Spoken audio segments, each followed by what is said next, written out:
CM KCR MLA Padmarao Goud కుటుంబ పాలనకు చరమగీతం పాడదామని BJP Secunderabad అభ్యర్థి మేకల సారంగపాణి పిలుపునిచ్చారు. బీజేపీ బీసీ సీఎం అభ్యర్థిని ప్రకటించని హర్షిస్తూ సికింద్రాబాద్ నియోజకవర్గం యొక్క సీతాఫల్ మండి శివాజీ విగ్రహం నుంచి చిలకలగూడ వరకు భారీ ర్యాలీ నిర్వహించారు. అనంతరం నామాలగుండులోని ఏర్పాటు చేసిన మీడియా సమావేశంలో మేకల సారంగపాణి మాట్లాడుతూ సికింద్రాబాద్ నియోజకవర్గంను అభివృద్ధి చేయలేని పద్మారావు గౌడ్కు ఓటు అడిగే హక్కు లేదని పేర్కొన్నారు. స్థానికుడు అయినటువంటి తనను భారీ మెజారిటీతో గెలిపించాలని కోరారు. ఈ కార్యక్రమంలోని బీజేపీ నాయకులు కనకట్ల హరి, నాగేశ్వర్ రెడ్డి, ఆకారం రమేష్ తదితరులు పాల్గొన్నారు. నిన్న కానీ ఈరోజు కానీ జరిపిన పాదయాత్రలలో ప్రజలు భారతీయ జనతా పార్టీకి బ్రహ్మరథం పడుతుంది. గమనించిన సర్కార్ నరేంద్ర మోడీ నాయకత్వంలో సికింద్రాబాద్ నియోజకవర్గంలో కూడా బీజేపీకి ఓటు వేస్తామని చెప్పి పెద్ద ఎత్తున ప్రజలు మద్దతు పలుకుతున్నారు. అనేక కుల సంఘాలు కానీ ఇలా బీసీని ఒక ముఖ్యమంత్రిగా, ఎందుకంటే దేశంలోనే మన ప్రధానమంత్రి బీసీ, అలాగే ఇక్కడ కూడా మన తెలంగాణలో బీసీ సీఎంను ప్రకటించిన 75 సంవత్సరాల నుంచి ఇప్పటి వరకు ఏ పార్టీ కూడా బీసీని ప్రకటించారు. ఒక జాతీయ పార్టీ నరేంద్ర మోడీ గారు బీసీ ముఖ్యమంత్రి చేయాలని నిర్ణయించడం చాలా అత్యంతతగ్గ విషయం.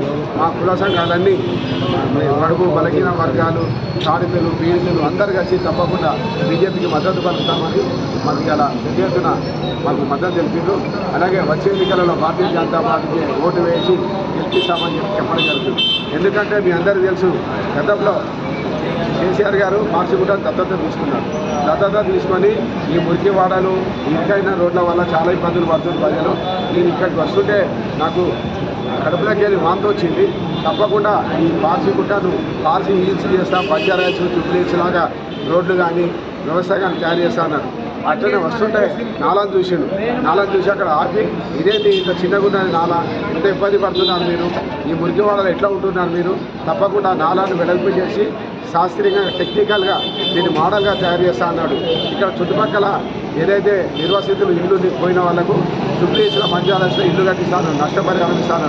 కానీ మీరు అందరు గమనించినో లేదో, గత 6 సంవత్సరాల నుంచి ఈ మాట చెప్పింది. కానీ ఇప్పటి వరకు దత్తత తీసుకొని ప్రతి నెల వస్తున్న ముఖ్యమంత్రి పట్ల లేదు, చాలా లేదు, వచ్చిన దాఖలా లేదు. సరే, అట్లా కాకుండా స్థానికంగా ఉన్న ఎమ్మెల్యే వచ్చిందంటే స్థానికంగా ఉన్న ఎమ్మెల్యే అస్సలే పట్టించుకోలేదు. కేసీఆర్ ముఖ్యమంత్రి గారు ఎంతో బిజీ ఉంటాడు, రాష్ట్రం కోసం ఎన్నో చేయాలని తపన ఉంటుంది ఆయనకు. ఫామ్ హౌస్లో వండుకున్నాడు, ప్రగతి భవన్లో వండుకున్నాడు. కానీ మన పద్మారావు గారు ఏం చేసిందని చెప్పి నేను విలేకరుల ముందు అడుగుతున్నాను. ఏమన్నా అసలు ఎందుకు వేయాలి ఓటు పద్మారావు గారికి? ఏం చేసినా వేయాలి? ఏమన్నా రేషన్ కార్డు ఇచ్చిందా? లేదంటే పెన్షన్లు ఎన్నో వేల సంఖ్యలో పెన్షన్లు ఉన్నాయి, అవి శాంక్షన్ చేసిందా? 10,000 డబుల్ బెడ్రూమ్లు ఇవ్వకుండా ఓటు అడగని అన్నారు. మళ్ళీ వాళ్ళు 2,000 ఇచ్చిండు. అలాగే మేము ప్రశ్నించినాం, ఇదే 10,000 డబుల్ బెడ్రూమ్ కట్టిస్తాను, ఎందుకు కట్టలేదు? మన ఓట్లు దండుకోవడానికి మళ్ళీ మొక్క పెట్టుకొని వస్తూ ఉంటే ఇక్కడ భూమి లేదు, జాగ లేదు, ఆకాశంలో కట్టియాలా అన్నాడు. ప్రజలు కూడా ఆకాశంలోనే వేస్తారు నీకు ఓటు. ఖచ్చితంగా ప్రజలు అంత అవహేళన అన్నట్టు.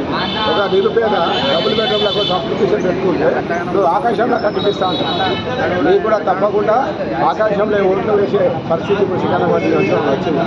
మీ అందరూ తెలుసు, ఎక్కడ పోయినా కూడా నిరసనగా జరుగుతుంది అని. ఇక్కడ అడ్డగుట్టల డబుల్ బెడ్రూమ్ ప్రశ్నించింది, పార్సిగుట్టల రోడ్డు వెడల్పు చేస్తాను, అభివృద్ధి చేస్తాను, దత్తత తీసుకుని ఏమైంది నీ మొక్కమని చెప్పి చెప్పుకొట్టి మరి నిలబొట్టింది.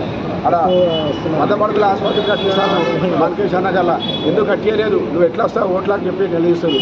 ఇలా అడ్డగుట్టల ప్రజలందరూ నిలదీస్తుంది. ఎక్కడ పోయినా మెట్టుగడలు కానీ, అడ్డగుట్టలు కానీ, తార్నాకలు కానీ, పార్సగుట్టలు కానీ ఎక్కడైనా నిన్ను ఇలా ప్రజలు నిలదీస్తున్నప్పుడు సమాధానం చెప్పలేక ముఖం చాటేసుకొని పోతున్నారు. దీంతో నిమ్మడి ప్రజలు తిరుగుతున్నారు చూడు, కార్యకర్తలు తిరుగుతున్నారు. వాళ్ళు ఎంత ఇబ్బంది పడుతున్నారంటే వాళ్ళు ప్రజల దగ్గరికి పోయి ఏం సమాధానం చెప్పలేని పరిస్థితికి వచ్చింది. నువ్వు ఇలా ఒకసారి ఎమ్మెల్యే, ఒకసారి మంత్రి, ఒకసారి డిప్యూటీ స్పీకర్, నువ్వు మల్టీలెవెల్ ఫంక్షన్ హాళ్ళు ఎందుకు ప్రజలకు అంకితం చేయలేవు? నీకు